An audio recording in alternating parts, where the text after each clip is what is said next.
Zoom? Anyone on Zoom? Thank you.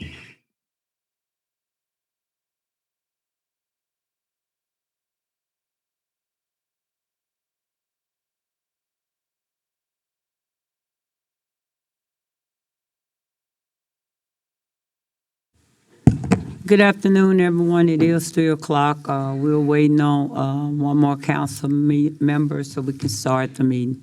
I apologize for the inconvenience.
We do have Councilwoman Gonzalez. Is here, but she's taking care of an emergency over the phone, but she will be in.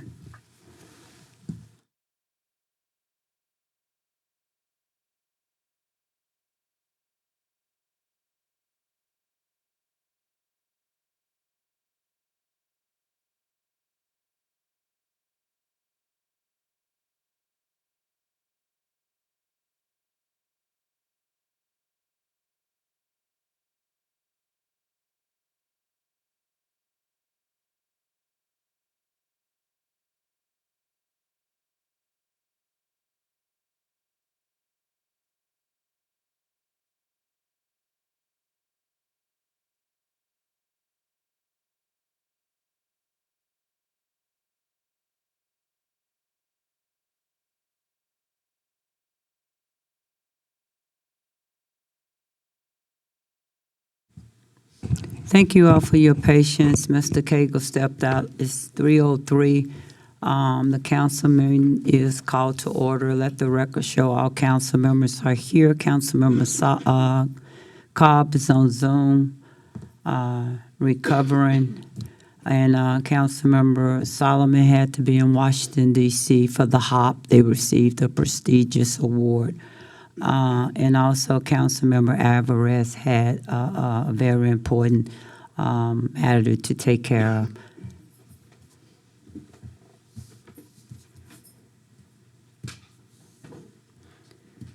We will have the invocation and we will have the Pledge of Allegiance by Councilmember Sagara. Please all stand. Most gracious Father, we thank you once again for your many blessings. Thank you for watching over us, the city of Killeen, our military men and women and their family members, council members that are traveling on behalf of city business or county business, and those that are going through crisis throughout the USA and also in Killeen. Bless us and keep us and protect our first responders and the staff and the residents of Killeen. Lord, let this meeting be in order. We do things in decent and order. In Jesus' name, amen.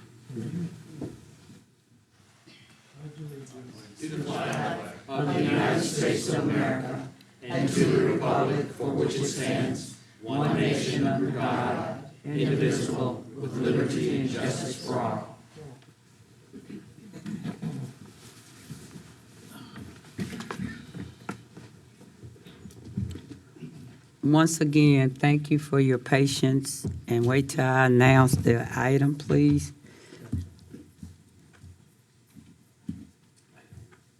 We will now have Councilwoman Cobb, can you hear us?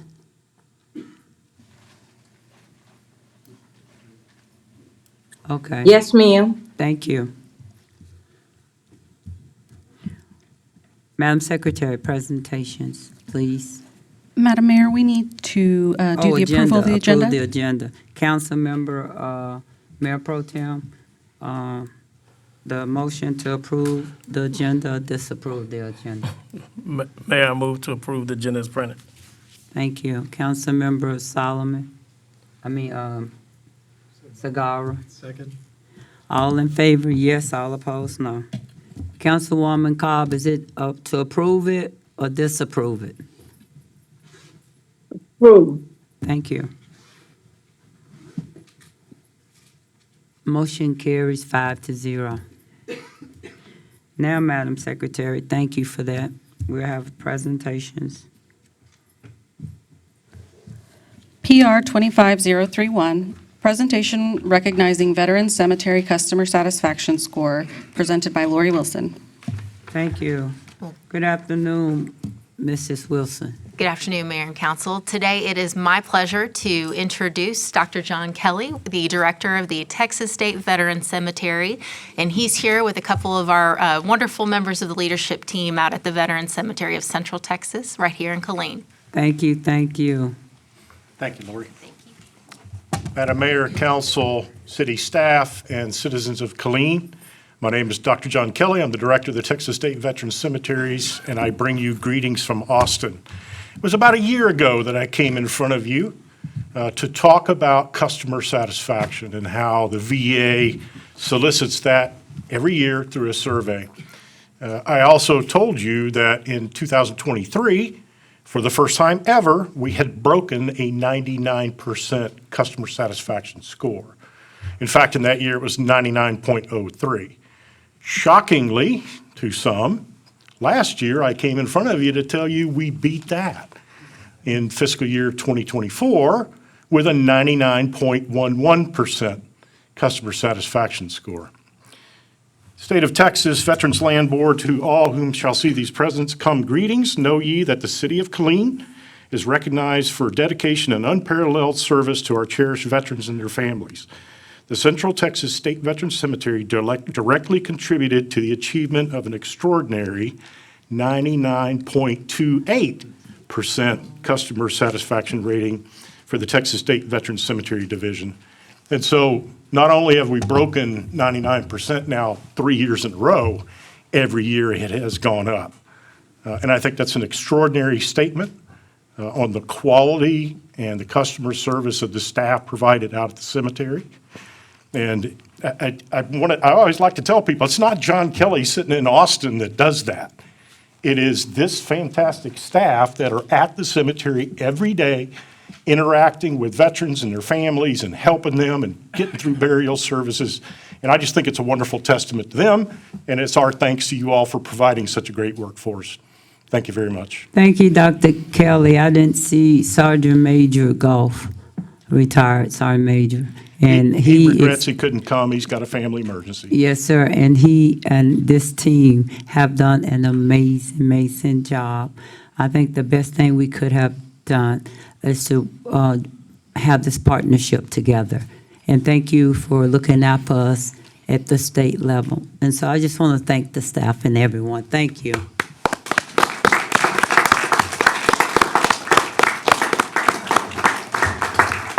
Thank you all for making the city of Killeen look good, and thank you for taking care of our veterans and our, oh, thank you, sir. Oh, can I get a picture with council? Sure. Can we all leave at one time, city attorney? Okay, come on, council. Mr. K. Yes, ma'am. Ms. Wilson, would you record?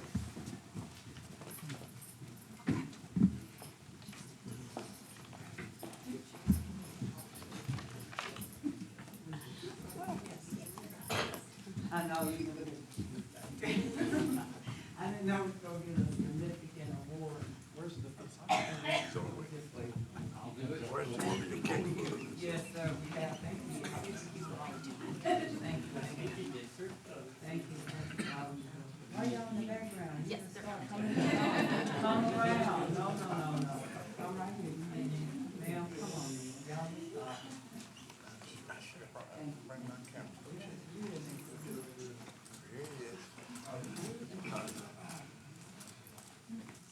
Thank you, Mark.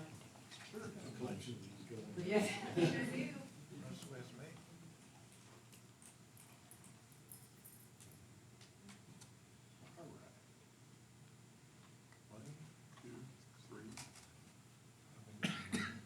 Everybody says I can take these way too high. So. Got it. You can add this to our wall. Thank you so much. Thank you. Happy holidays.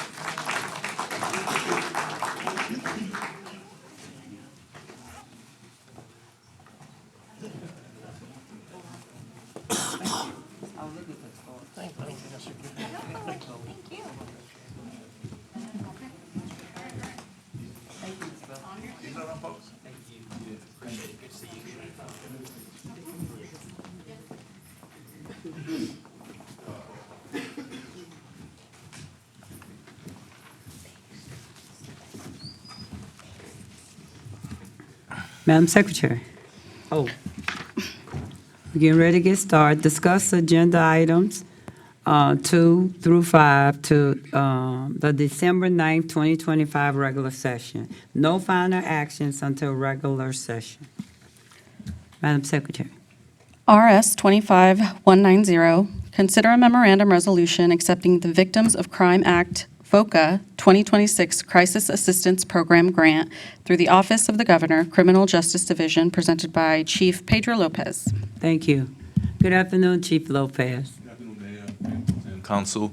This afternoon, I'm here to ask this council to accept the fiscal year 2026 VOCA grant, which is a program that we use within the department to help the victims of crime in Killeen. The Victims Assistance Office of the Police Department has been awarded a one-year grant from the Office of the Governor, Criminal Justice Division, to fund the continuation of the Crisis Assistance Program. This grant will provide funding for the crime victims clerk, continued professional counseling services, emergency financial assistance, and temporary shelter services for safety to victims of violent crime. Grant funds was awarded to the cities are, to the city of Killeen is $79,901.60. That's a 20% match, and the total amount of $19,975.40, and the total project amount is $99,877. Matching funds are already budgeted as part of the crime victims liaison salary, and staff recommends the city council authorize the city manager or the designee to accept the 2026 VOCA grant. Thank you, Chief. There are no questions. All right, thank you. Madam Secretary. RS 25191, consider a memorandum resolution authorizing the award of RFP 25-37, utility bill print and mail outsourcing to InfoSend, Inc. in the annual amount of $479,016. Thank you. Good afternoon, Hi. ma'am. Good afternoon, Madam Mayor, City Council. So as stated, this item's for utility bill print and mail outsourcing. A little background, the City of Killeen has over 55,000 water utility customers, which generates 14 regular bill cycles a month in addition to supplemental off cycles and final billings, which consists of 38 to 40,000 regular bills, 11,000 to 15,000 electronic bills, and 11,000 to 14,000 delinquent notices monthly.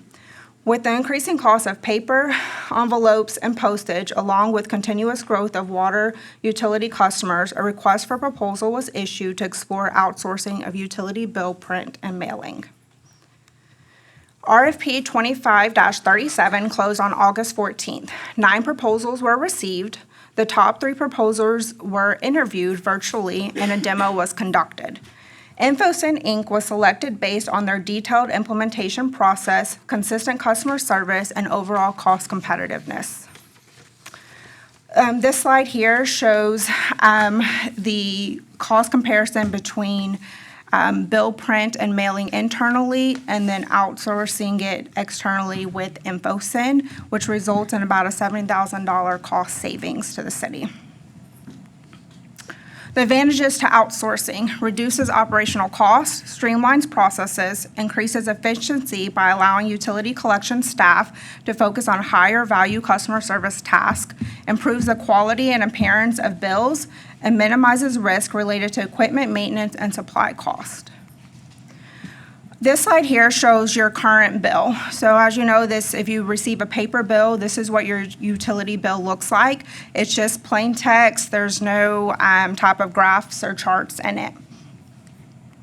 This slide here shows the current e-bill, your electronic billing. So again, very generic, plain text, nothing really pretty about it, right? So with InfoSend, we will have the ability to put graphs and charts on our bills that's going to break out your bill total, show what your usage is during that cycle. With InfoSend, we will also have the ability to make our e-bill the exact same way as your paper bill. So in your paper bill now, you receive a city insert or any type of inserts that we're getting from environmental services or whatnot. We'll be able to have those inserts with your electronic billing as well, so that all citizens are getting the same information and not just the ones that are having the paper bills. The recommendation is that we move forward with this item for approval. Now, at this time, I'll be happy to answer any questions that you may have. I also have Tim Zombick from InfoSend here, if you have any questions for him as well. No, ma'am. Well, now we do. Mayor Pro Tem. Now, I saw there's a drop in the personnel costs. Are we reallocating that position or those costs someplace else? Yes, so we do have a line for personnel costs. So currently, right now, we have a part-time employee at Utility Collections that does a lot of the billing process for us. And his task will now be reverted to more admin and clerical staff and obtaining those duties. Thank you. You're welcome. Anyone else? Thank you. Thank you. Madam Secretary.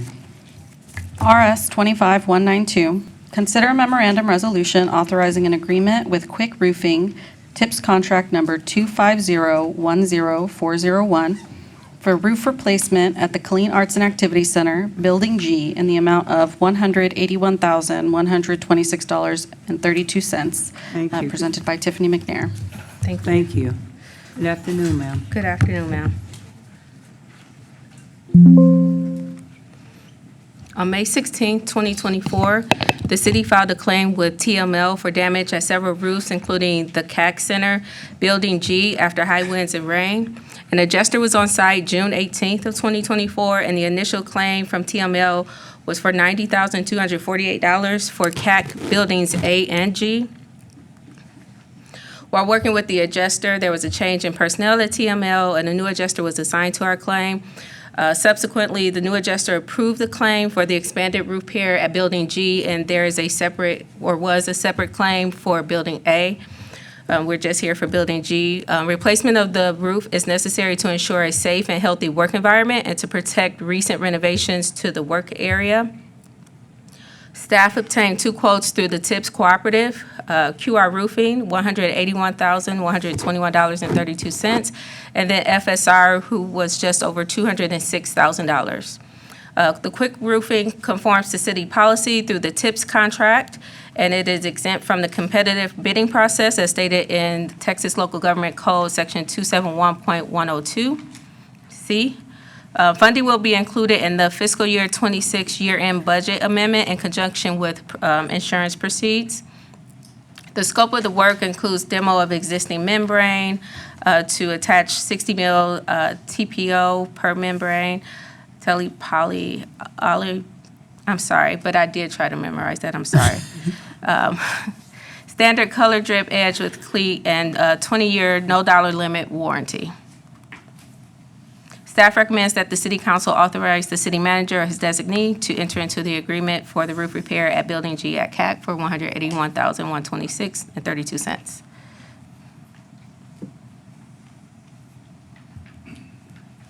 All There right. are no questions. Thank Thank you. you. Madam Secretary. PH 25075, hold a public hearing and consider an ordinance requested by Republic Engineering and Development Services on behalf of Hereford Development LLC and the Cheryl Yal Anderson 1998 Trust, case number Z25-36, amending the planned unit development PUD zoning designation of approximately 390.72 acres out of the MJ Pleasant Survey, abstract number 652, and the SD Carruthers Survey, abstract number 177. The subject property is generally located south of Stagecoach Road and west of East Tremere Road, Killeen, Texas, presented by Wallace Mesher. Thank you. Good afternoon, ma'am. Good afternoon, Mayor and Council. This item is a request to amend the plan unit development for the Preserve at Thousand Oaks development. The red star on your screen indicates the location of that property. This is an aerial of the site. So as you can see, the development is already underway. Tonight, the applicant is requesting to amend their approved plan unit development. So as you know, the council approved the existing PUD for the subject property on August 9th of 2022. The purpose of the proposed amendment tonight is to modify the concept plan by adding 73 residential lots to the development. The proposed PUD amendment introduces an additional 45-foot wide lot option with a minimum lot area of 4,500 square feet. If approved, the proposed PUD amendment will change approximately 2/3 of the area identified for 60-foot lots to 45 and 50-foot lots, and approximately half the area identified for 50-foot lots to 45-foot lots. So on the screen here is the original concept plan. So you can see this area here was identified for 50-foot lots. Roughly half of that is being changed to 45-foot lots. And then this purple area in here was identified for R1, which is our 60-foot lots. And the proposal is to change roughly 1/3 of those to 45-foot and 1/3 to 50-foot. So you can see that change here. This is the proposed new concept plan. On the screen is a breakdown of the proposed lots by size. So you can see that the total number of lots is increasing by 73, while the total number of dwelling units is increasing by 71. The reason for that is that there will be 2 less duplex lots with the current proposal. So the density of the overall development is going from 3.04 units per acre to 3.22 units per acre. So it's a relatively marginal increase in density. The proposed amendment also includes modifications to the Parks and Open Space Plan, which was included in the original PUD, to include reducing the number of dog parks. There were 2 dog parks in the original PUD proposal, and the amendment will have 1 dog park, and also changing the pavilion requirements from 1 large pavilion to 3 smaller pavilions, having roughly the same square footage. So again, this is the Parks and Open Space Plan that was included in the original PUD. You can see that this park area here had, in the original proposal, a dog park, as did this open space area over here. The proposal is to remove the dog park from this park and provide only one dog park in this area.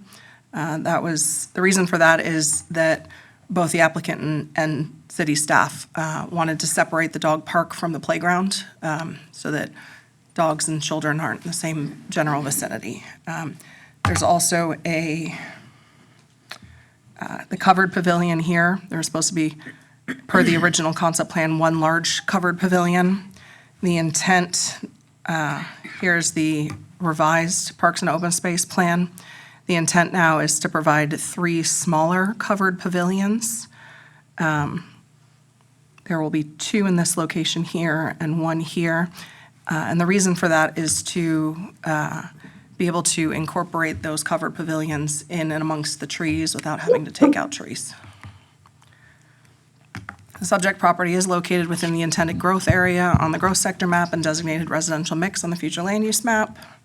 We notified 314 surrounding property owners, and to date, we've received 2 written responses in opposition. This is the notification boundary. Apologize. This is the notification boundary, and you can see here, these are the 2 properties that were in opposition. Staff does find that the proposed PUD amendment aligns with the spirit and intent of the original PUD and maintains a significant amount of open space and park amenities. Staff is also of the determination that the proposed addition of 71 dwelling units does not significantly impact the character of the development, and we are therefore recommending approval of the applicant's request. Planning and Zoning Commission on November 10th recommended approval by a vote of 3-1, with Commissioner Sabri voting in opposition. She noted concerns regarding traffic congestion. And with that, I'm happy to answer any questions you may have. So the change of lots, the 45-foot lot was because of state law? Because they have that option now because of the state law to do it? State law, as you know, with the adoption of Senate Bill 15, allows areas that meeting certain criteria to be developed into 3,000, lots as small as 3,000 square feet. This area is unplatted, not located near an airport or military base, and is more than 5 acres. So it is eligible to be developed under Senate Bill 15. However, in this case, it's also an approved plan unit development, which was negotiated with the applicant. And so our suggestion to the applicant was to proceed through the zoning process and amend the PUD as typical. Yes, ma'am, I agree with you, but I think it's important, if it's a change, a shift, that the public know why that shift happened. It's nothing they did wrong. The state say they can do it now, so it may be others that may come before us, and they have that right now. That's right. To change the lot size. That's I right. I love Yes, this ma'am. plan from day one. They have that wiggle room by state, so be it. It's still a good plan. So, yes, thank you for that Yes, ma'am. explanation. Well, you did a great job too, by the way. We have Mayor Pro Tem. Thank you, Mayor. Just to address the concern that Commissioner Sabri had, will there be a requirement for a new TAI, or that the previous one is already covered? Yes, sir, there will be a requirement for a TIA. There will be? Yes. Okay, thanks. Anyone else? Thank you. Yes, ma'am.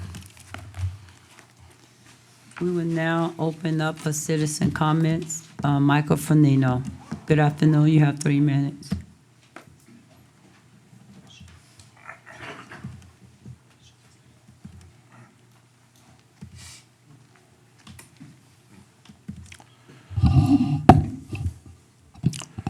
Plan to contract out billing. I call myself a naturalized Texan, and the fact that farming this out to a company in California, if that doesn't offend anybody. I mean, first there's the data migration that's going to have to happen from here to there. And what happens when it's out there?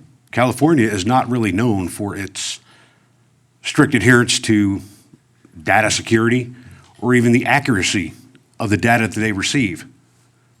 We can point to the recent CDL scandal out there. I mean, what's to say that if their data gets corrupted, who do we go to? I mean, this is just another excuse for the city manager and staff to say, oh, there's another thing that's not our responsibility. Remind me what we're paying him his salary for?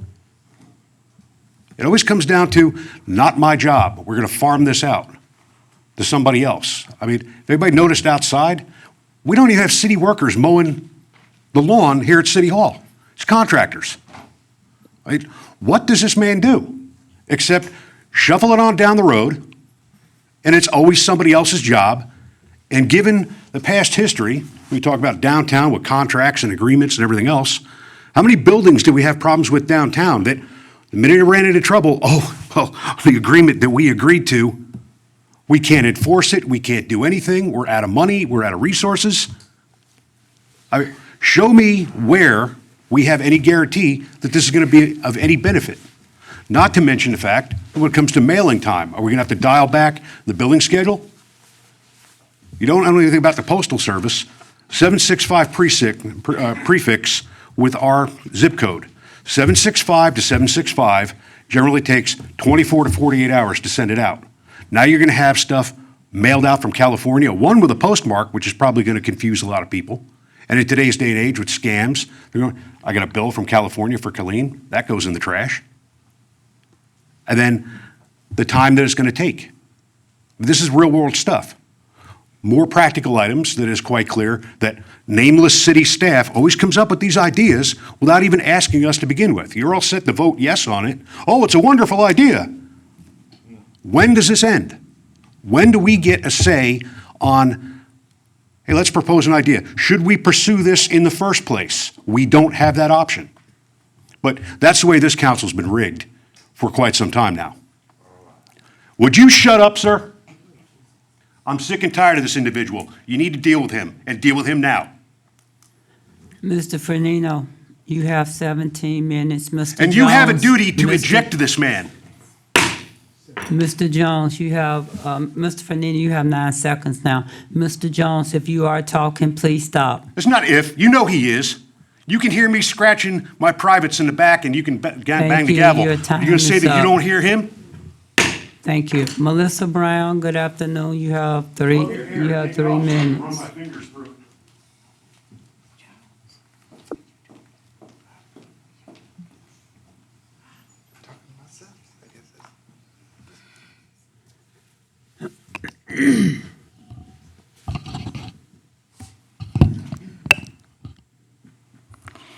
When it comes to outsourcing, it's something the city has really strayed away from in the past. It's been brought forward for other items, and the city tells us that it's going to end up being more expensive. This actually, when you get down to the numbers, is going to be more expensive for the city, for the citizens, and I need to know, is this going to be added on to our water bill, especially as the cost increases each year? There's the extra costs for the newsletter and for the inserts that go into the bills, if they're going to include those. They charge more if we're using the City of Killeen emblems on our envelopes because they'll be ordering those in bulk. There's a $205 an hour setup fee that gets factored in to our costs over the years. So we end up paying extra for that. I'm going to skip over a bunch of this, but there's a bunch of additional costs, including print image, archives, fees to send out the e-bills, no archives for e-billing for customers. Will the auto pay transfer over? Because now they're going to be managing all of that apparently. And does this give my payment information to a third party that I didn't authorize? We're not saving $70,000 a year. We are not saving any money a year because if we're not actually getting rid of employees or cutting down hours, and I don't think we're breaking lease agreements, which would actually cost us more, then at the end of the day, this adds $25,512 onto our bill every year for what we would be paying for water billing and printing rather than doing it in-house because we still have to pay those other costs. We're not going to break a lease a year or more early just so that we're not using it for that. And that is still going to be equipment that is used. To talk about the Parks Master Plan, just very quickly, we're continuing to add more trails that people are not really using. We want to make things bigger, better, prettier, but how many times has the splash pad at Long Branch been shut down for maintenance issues? Now we want to pay all the money to add another splash pad over at Heritage Oaks. I live in that area. I'm over there quite frequently. it is not that popular, it is not that used, and there's a playground just down the street at the elementary school that if people are going to the park, they typically just go down there and use that playground. So why pay the extra money for that? Why do we keep adding all of these big parks when we have more important priorities in the city? Every $1 million and $2 million and $10 million and $30 million we put into that is money that we don't have for other necessary projects and for infrastructure. I think we really need to reevaluate the priorities before we continue to move forward with building all of these additional parks. But again, we need to look at the long-term cost of outsourcing and $25,000 a year in extra costs, not $70,000 in savings. Citizen comments are closed. There's no more forms. Ms. Lorraine, would you please come up?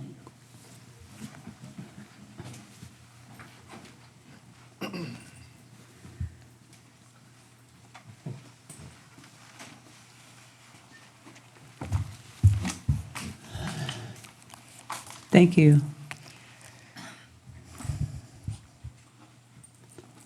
You heard the citizen comments. You can pick up anywhere you would like. I Sure. noticed you were shaking your head, and I want to give you the opportunity. Yeah. There's no questions for me. I just want to recognize you acknowledge something was wrong, so that's why. You did nothing wrong. I just wanted to Yes. understand why you were shaking your head. So, first thing I'll address is that the actual mailing of the bills will not come from California. It will come from the office that's based out of Fort Worth. And the postage as well will not say California or Fort Worth. So this is just an example that I have here, and it's just a generic, Can I see that, please? yes, ma'am. Thank you. Yes, ma'am. So it's just a generic pre-sorted first-class mail in the corner, so a citizen's not going to know where it came from. There's no indication that it's coming from California or Fort Worth or anywhere outside of Killeen.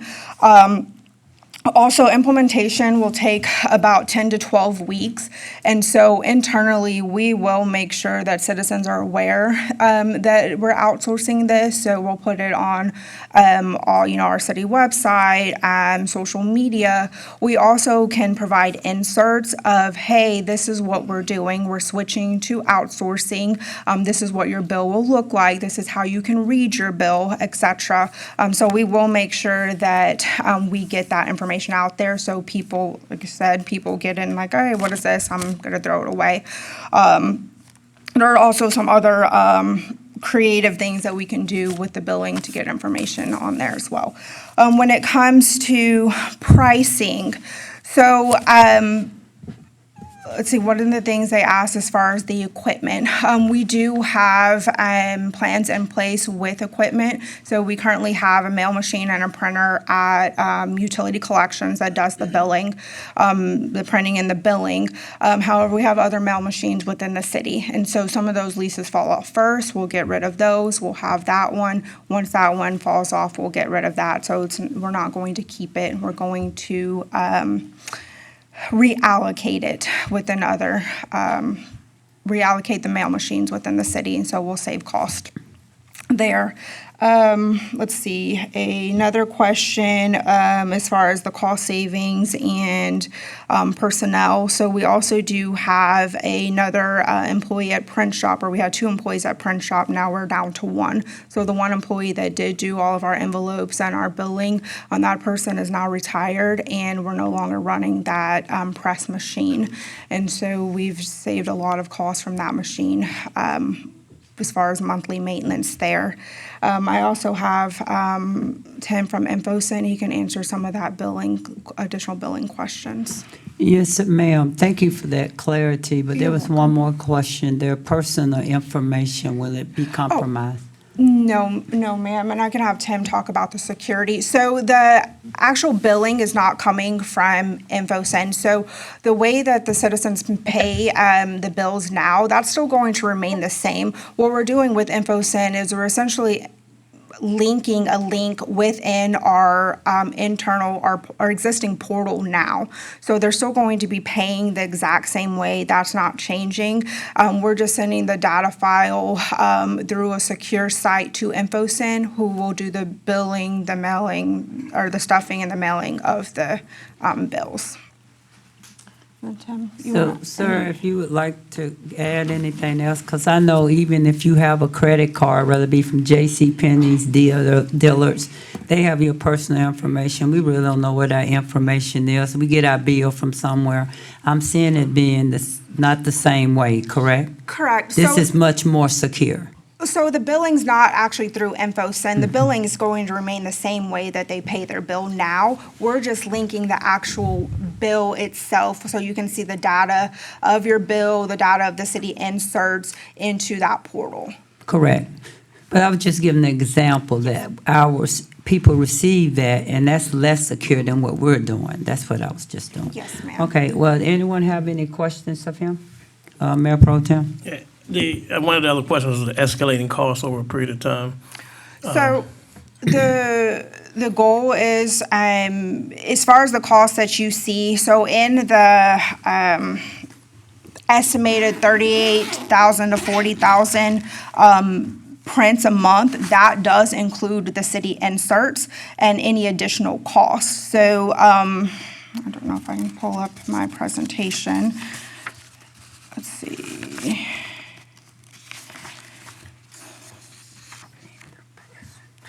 Thank you.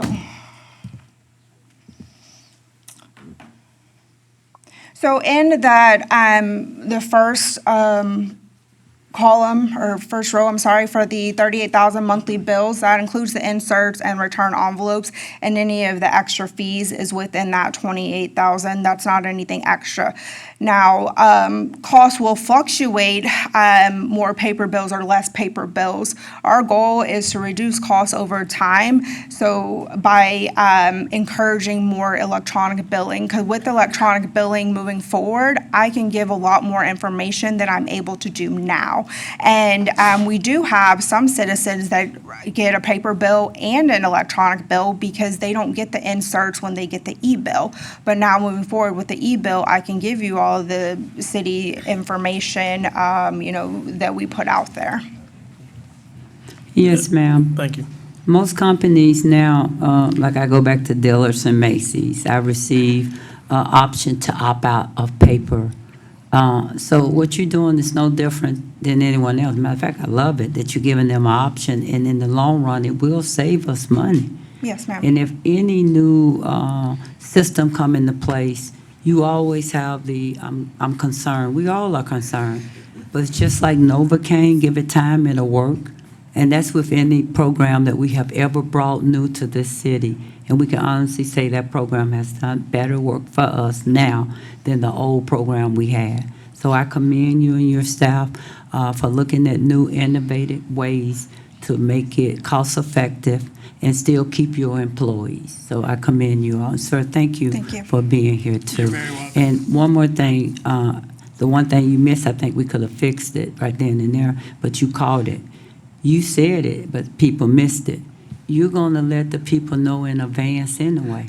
Yes. But you did say that. Yes. And you came back and said it again, that you were going Yes. to allow people to know, we're going to make a change. And I think there was a concern too about receiving your bill late.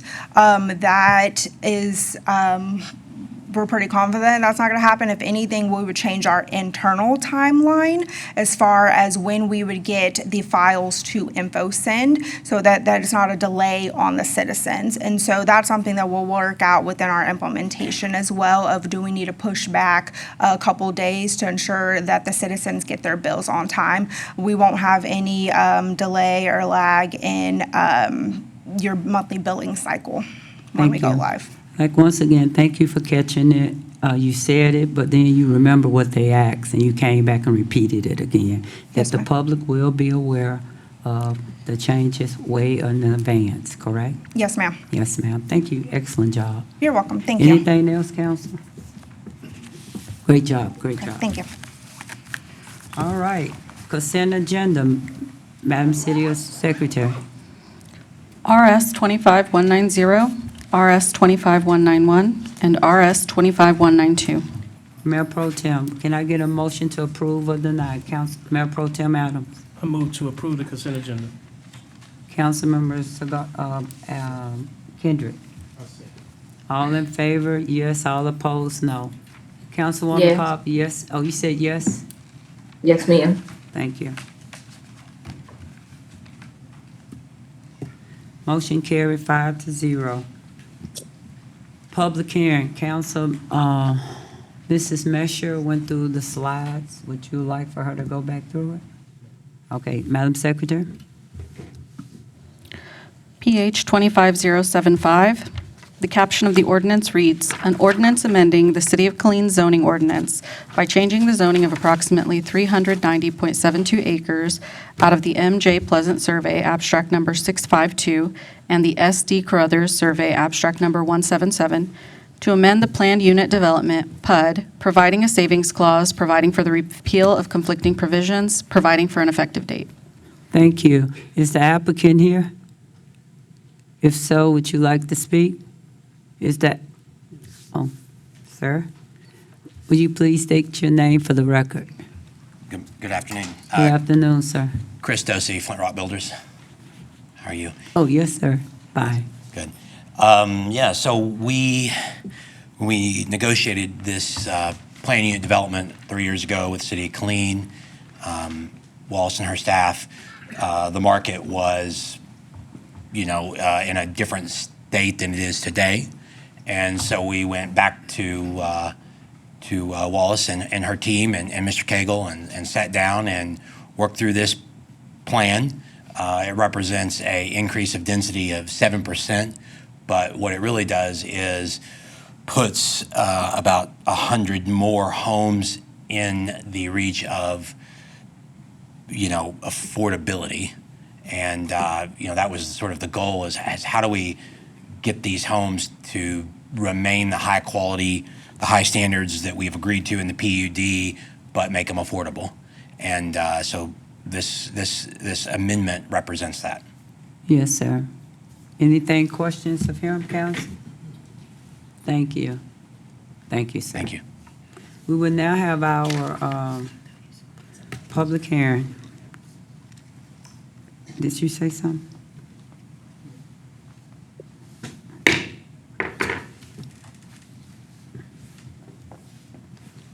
Michael Fernino, you have 3 minutes.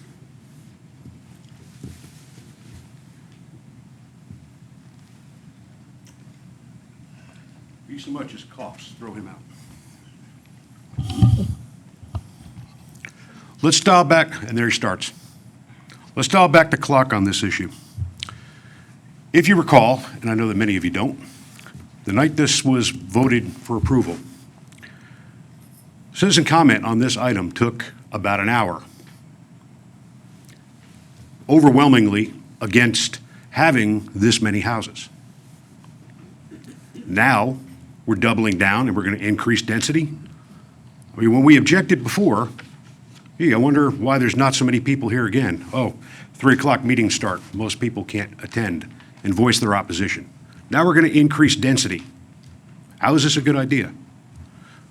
Going to stretch police, fire, solid waste, road maintenance, et cetera, et cetera, et cetera. What is this? The only people who are going to benefit, it's tax farming and those in the real estate game. And don't tell me, oh, we don't benefit. Nothing we do up here do we benefit. I'm sorry, if you got a real estate license and you got inventory increase, you're going to have your fingers on it, if not immediately, eventually. This is nonsense. Stretching city services, what we're going to have to do? Outsource more stuff? Where does it end? At some point, we're going to have Chief Kabinski or whomever follows him. We need another fire station. We need more police, et cetera, et cetera. Every time this town gets even close to having just enough to where we can maintain, you want to expand. There's never any thought, plan ahead. Like buying a kid's shoe. You buy the shoe bigger than what you need so you can grow into it. We never get that. This is something that a 5-year-old can understand, but we don't do this. Time after time after time. I also find it rather convenient that we have a council member who has a family connection to this deal. At least he's not here, so that's recusal by absence or on purpose. At least there's some honor in that. But why do we need to have more and more houses with less and less resources and less jobs? This is nothing new. The principle doesn't change. When we objected en masse, the night that this was first brought up here, what were we met with? The reply was, and I quote, "We have heard you. We appreciate your passion." No, you don't.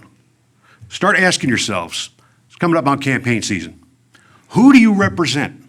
The people who come here, write you emails, et cetera, or contractors, the builders, and et cetera, et cetera?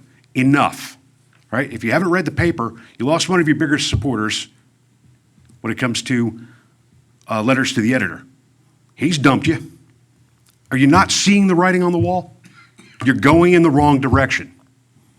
We don't expect to get everything we you. want. But start Melissa Brown, you have 3 minutes.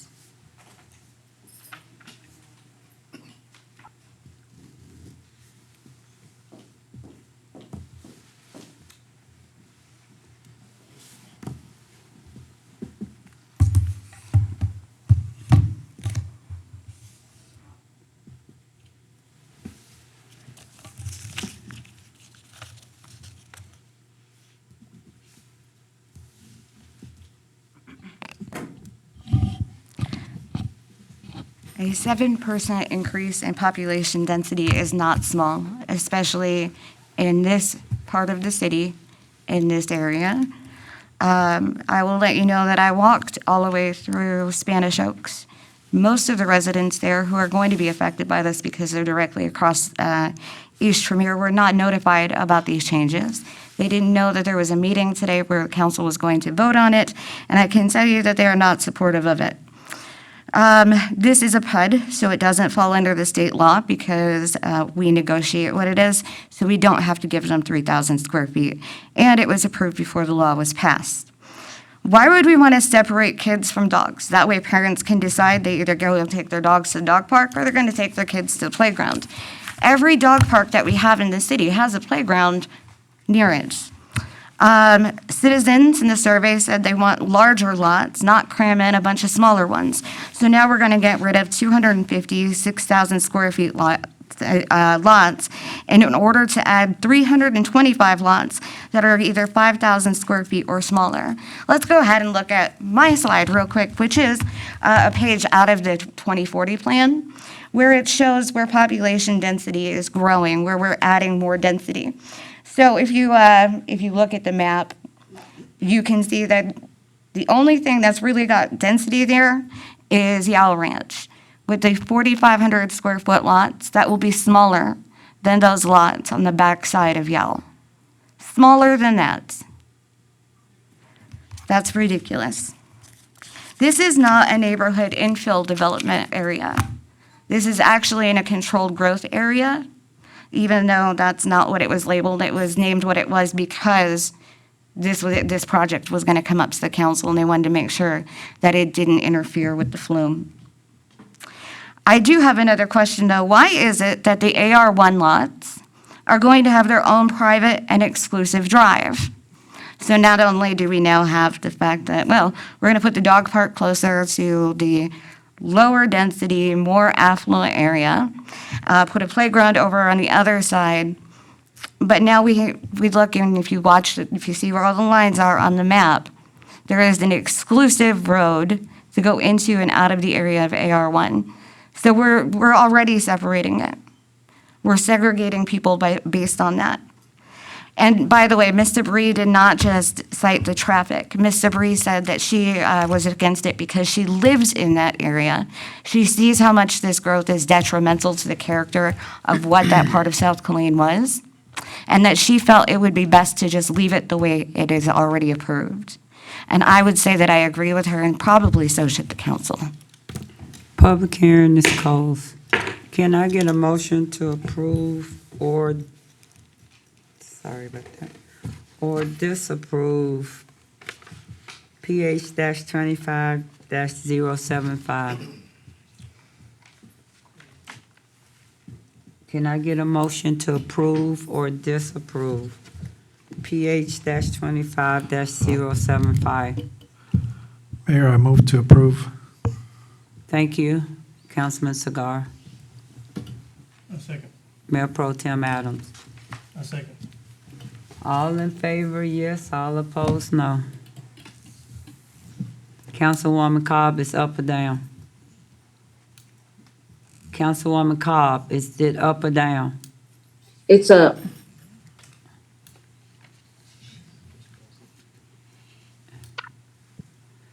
Motion carries 5-0. We will now have discussion items. Madam Secretary. DS 25056, Parks Master Plan Progress Update, Antonio Murphy. Thank you. Good afternoon, Mr. Murphy. Good afternoon, Mayor. Good afternoon, council members. It is my pleasure to come to you and discuss our master plan updates from 2022 to 2025. While we're here, in 2022, the master plan adopted a guide to 10-year park system improvements. Plan goal, complete parks for all are safe, connected, equitable, and sustainable. This update reflects a 3-year progress report and investment in our partnerships. Here's a snapshot of our system-wide industry. Since 2022, we've increased our park acreage by 101 acres, from 508 to 610. Thank you for being here. What a delight. Alzheimer's and dementia are caused by what these two brain. Councilwoman Cobb, is that you or someone in the audience?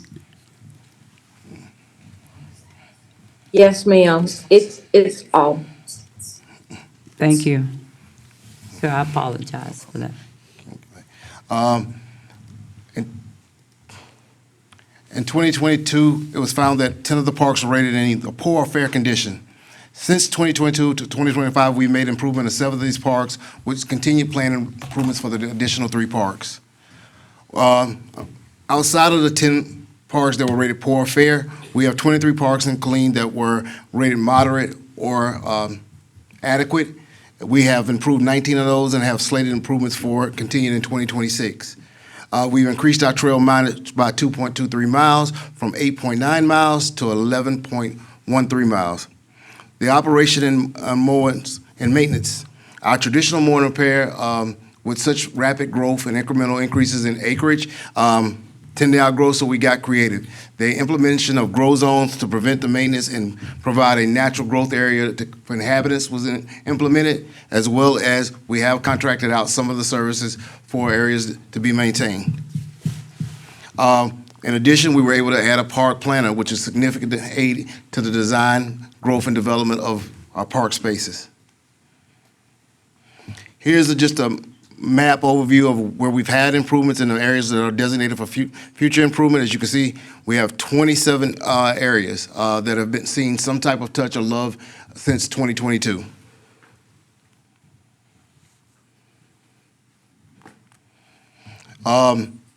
Just by different locations, the improvements at Conda Park.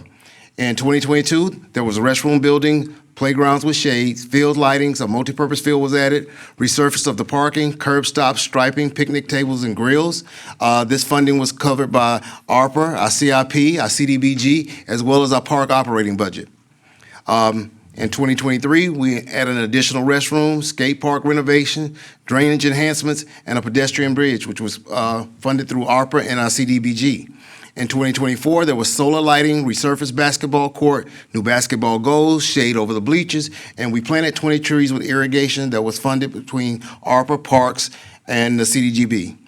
2025 saw the fencing of our soccer field with backstops, soccer goals, trails renovated to an additional mile distance, and it was funded by ARPA and our Parks operating budget.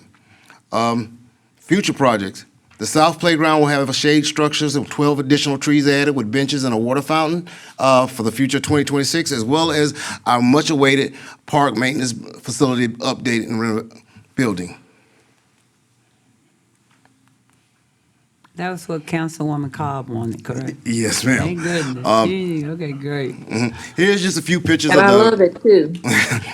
here are a few pictures of the renovations that have taken place and the upgrades that have been made at Condor. Let's move on to Long Branch. In 2022, we installed a restroom, a splash pad renovation, shade structures, and 20 trees planted with irrigations, which was funded by ARPA and our parks operating budget. In 2023, we saw a renovated pavilion, replastered the pool, replaced picnic tables, and planted 20 additional trees with irrigation, again funded through ARPA, our CIP, and our parks operating budget.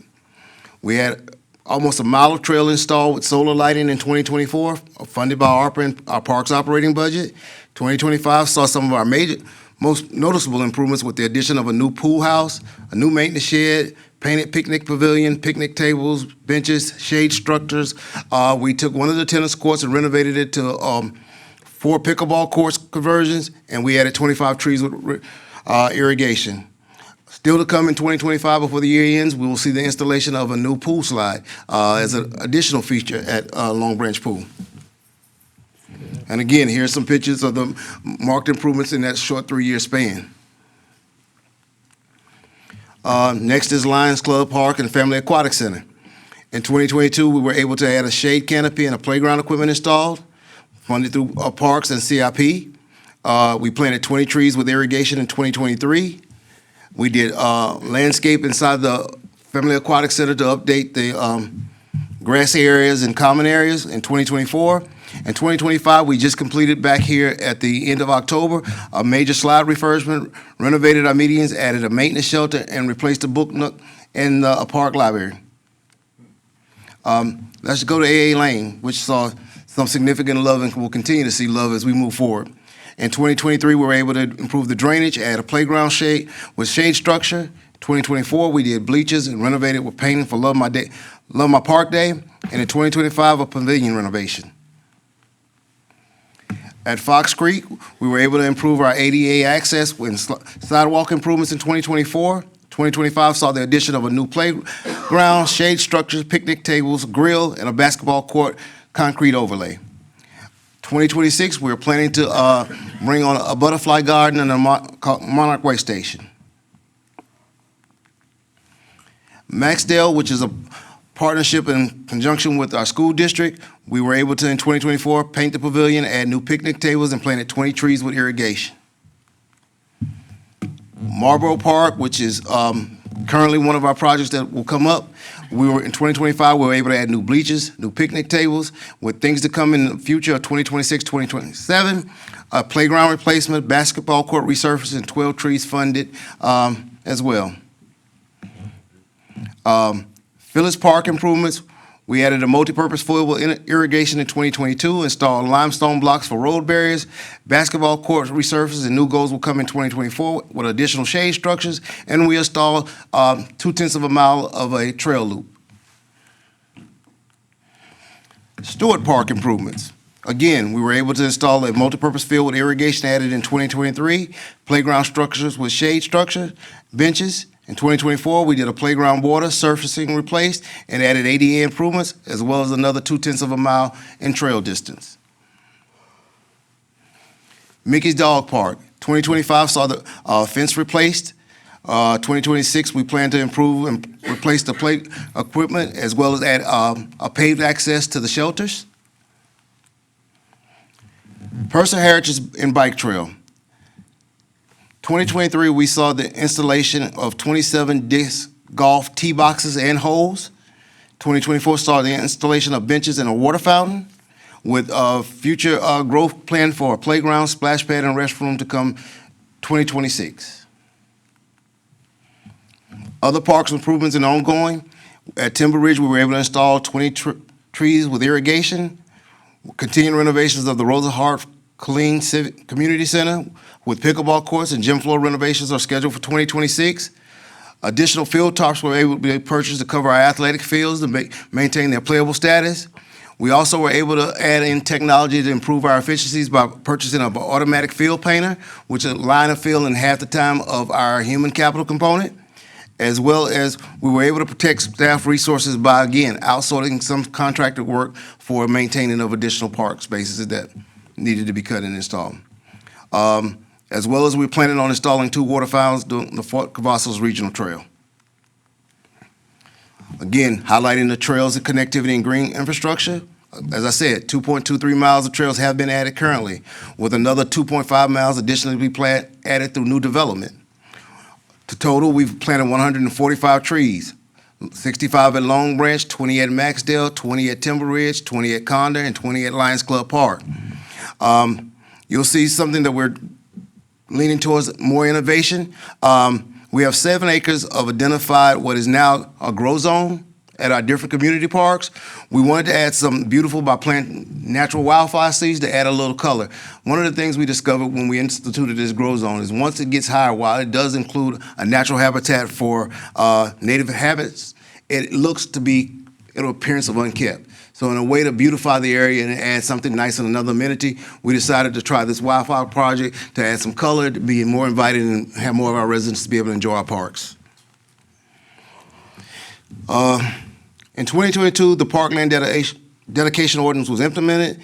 New subdivisions will now dedicate land and fees for parks. Dedications and development coordinations are underway at the Preserve at Thousand Oaks, Cosper Heights, Bunny Trail, and future development, with a total of 103 acres of parkland to be dedicated. Not only did we make progress in the overall improvements of our parks, we made significant use in establishing partnerships. We continue an MOU with KISD for access to Maxdale, Aduma, and Timber Ridge. We're exploring an additional MOU that will allow for added gym space as well as collective programming through our school system for our youth sports initiatives. We've developed an MOU with the Armed Forces YMCA, which allows us to have access to their pool to test and qualify and certify lifeguards, as well as exchange for them. We give them a place that allows them to be able to run their soccer program during their soccer season. We've established a great relationship with the Rotary Club here in Killeen, as they are excellent in adopting our parks, helping plant trees with a few projects. Again, as I mentioned, with a local disc golf club, we did the 27-hole layout at Personal Heritage, and we had a donation of 65 trees from Trees of Houston. We also continue to expand funding sources and explore those means. Confirmed sponsorships agreement of First National Bank of Texas, which is $1.26 million for a total of 7 years, with 2 options to renew for an additional 7 years each option. We also have secured $375,000 in total commitment from Zenner for sponsorship of our Family Aquatic Center, with a 5-year option, with 2 additional 5-year options to renew them. And as we go forward with those, we're still continuing to explore additional opportunities for funding as well as future partnerships. Community engagement and volunteerism. From 2022 to 2025, we saw really explosion on the program side and getting our community involved and engaged. We've hosted 4 Love My Park Day events, 14 movies in the park, National Arbor and Texas Arbor Day in April and November with 8 plantings throughout the city.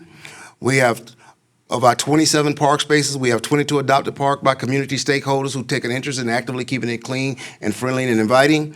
And with our trail programming, we have the Syntex Race Series, of which we produce 5 in-house races that makes the most of our parks and trail system. Looking ahead, our future projects. Thanks to your foresight and diligence, we were able to reallocate some funds from a CO bond that was passed in 2023 for the purpose of the Personal Heritage Hike and Bike Trail additional construction, Goodnight Ranch Community Park design and construction, a Saddle Ridge Pocket Park for a neighborhood park, West Killeen Nature Trail and Bonnie Trail Passive Preserve Recreation, and our park maintenance building construction. Looking ahead, we continue to want to proceed along this incremental growth with improvements to parks considered poor or fair, which are Hunt Club, Camacho, and Santa Rosa Park. Continuing incremental improvement and planning of the 27 current and future parks and the 11.13 miles of trails throughout our system. Evaluate inclusive play opportunities citywide for support, from the park, with support from the Parks and Rec Advisory Board, as well as on January 12th, there will be a town hall meeting to engage our community as what they would like to see when we're talking about therapeutic recreation and inclusion. So really excited about that. And we're continuing to explore opportunities for efficiency and assessments and the need for additional staff for park maintenance and program growth. With that, that concludes our update. I will gladly answer any questions that you may have. Great job, great job. One thing I just didn't see, are we short, how many more parks, you may not have this data, and you can email it to me. As that city continue to grow, from your perspective as the director, how many more parks are we in need of to meet our growing population? Well, ma'am, with the population explosion, that's a kind of hard estimate to provide. If we had to stop the numbers at where we are today, I'd say the parks that we have planned will greatly enhance and probably additional, maybe not so much to parks, but additional facilities in the way of community centers or inclusive spaces to be used. But if we continue the rate of growth, I could see over the next 10 to 15 years where we will need an additional, at a minimum 5, probably 10, more accurately, for parks and open spaces. And then more community partnerships? Yes. Like Thousand Oaks? Yes, ma'am. Okay, thank you. Excellent presentation. Councilmember Sagara. Thank you, Mayor. And great job, you know, it's always good to, excuse me, to see the parks and all the people out there. I know that I go out there a lot and I see, you know, over the years, more and more people. But my question was, I know we talk a lot about the trails and stuff, and wonderful, you know, I love the Heritage Oak, I go out there a lot. But the other aspect of that is, you know, I know it's always a challenge to get those connected, but do you look at not just the trails itself, but all the connections? I know that you mentioned the Centex Race Series, and part of that, I mean, as we develop these roads, I know we're looking at, you know, developing roads and stuff, and we put nice sidewalks. And I always say, one of the best trails that we have here in Killeen is not even an official trail. You know, it starts at Heritage Oaks and goes down all the way Stagecoach, and you go all the way to Texas A&M. And I mean, that sidewalk is bigger than a regular trail. But do we look at things like that and maybe considering, you know, connecting them and saying, you know, these are not official trails, but figuring out a way to make all that connected to other parts? Because someone like me that enjoys getting out there and running, that's probably one of the best areas that, you know, we have to be able to do something like that. Yes, sir. Connectivity is a big topic of conversation with our park planner and our park maintenance division director. We are looking at, as the transportation challenges are arising as the city grows, ways of having that connectivity, whether it be a combination of trails and parkways, bike lanes. We are always having that conversation, and it's incorporated into our growth plan as we move forward. Yeah, no, it's great because it brings out a lot of the cities. I mean, if you look at Stagecoach, you know, we just had that development there, and it goes right in front of that development. It goes by a career center. There's so many things that we need to figure out how to promote that and say, you know, if you go down this road right here, it's safe, and you'll be able to see a lot of the cities and stuff. But thank you for what you guys do. I just want to make that comment and figure out a way that, I know it's in the back of your mind, how to connect all of this stuff, not just with the trails, but all these great sidewalks that the city's putting in. Yes, sir. Mayor Pro Tem. Thanks, Mayor. I appreciate the discussion. And I mentioned it to Mr. Cagle at one of the conferences that talked about parks and walkability, and even taking one of the tours that they're using, to Mr. Sagara's point, the power lines. They're building trails. I don't know what the effect that is. I'm not the guy to talk about that, but taking advantage of the lines that's already there that can meet that connection issue, and that's maybe something to come up with. And I know, being on K-Tempo, I haven't seen any on the come up for the tip, but there's I think we should look into possibly submitting something so we can use state dollars or what have you to expand or to meet some of the requirements by putting it in the transportation improvement plan. Yes, sir. Councilmember Kendrick. Great job, Mr. Murphy. when we talk about the usage request with KISD, how is that going right now? Because I know we talked about it a little while back. It is going well. It's an ongoing conversation. Positive responses on both sides. We're just trying to fill it out. As you know, KISD fields a very robust youth athletics program that they have to schedule practices and everything for their facilities. But we're looking at some innovative ways. Like I said, we're in the discussions of how we can incorporate our youth athletics program into the elementary school system to provide more opportunities for youth to be able to participate, as well as increase our pool of being able to bring in volunteers to help mold those young minds and introduce them to what sports will bring in the way of teamwork, socialization, camaraderie, the whole nine. So we're having those discussions. They're ongoing. They will always continue to be ongoing because we all are serving the same body with our youth in the community, and we all have the same mission at hand.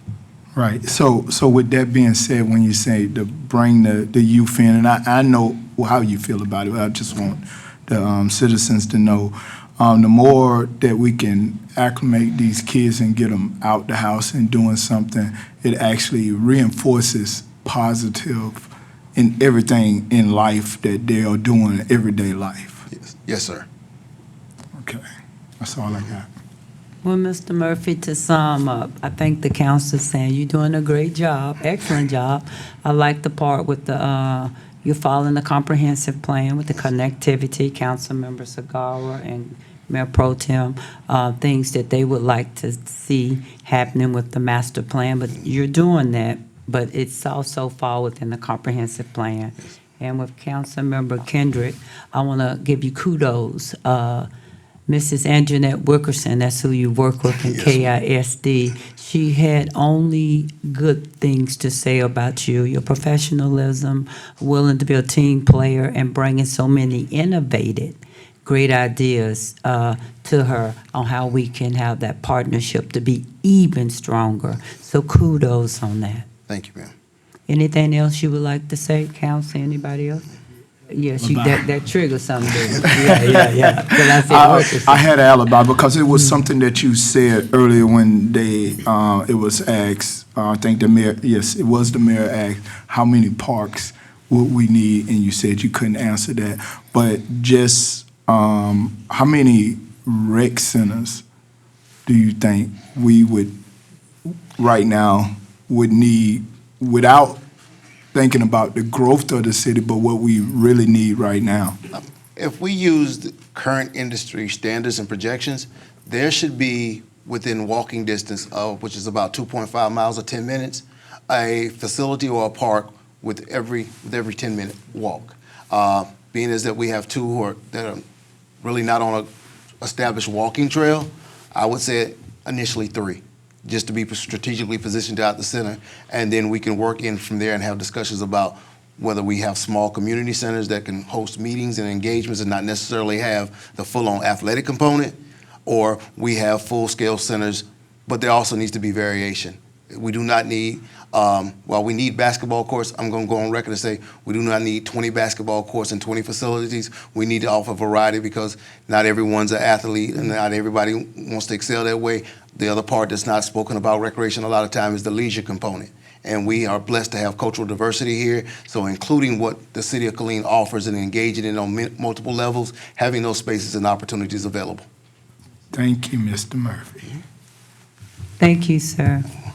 And before we close, on behalf of the city of Killeen, the city council and staff, we would like to wish you all a happy holiday. With that being said, Mayor Pro Tem. Madam Mayor, I move to adjourn. Councilmember Gonzalez. All in favor, yes. All opposed, no. Is that a yes or no? Councilwoman? Yes. Okay. See y'all next year. Madam Secretary, I didn't see, okay, thank you. I was getting ready to hit it, but I called it. 5-0, meeting adjourned.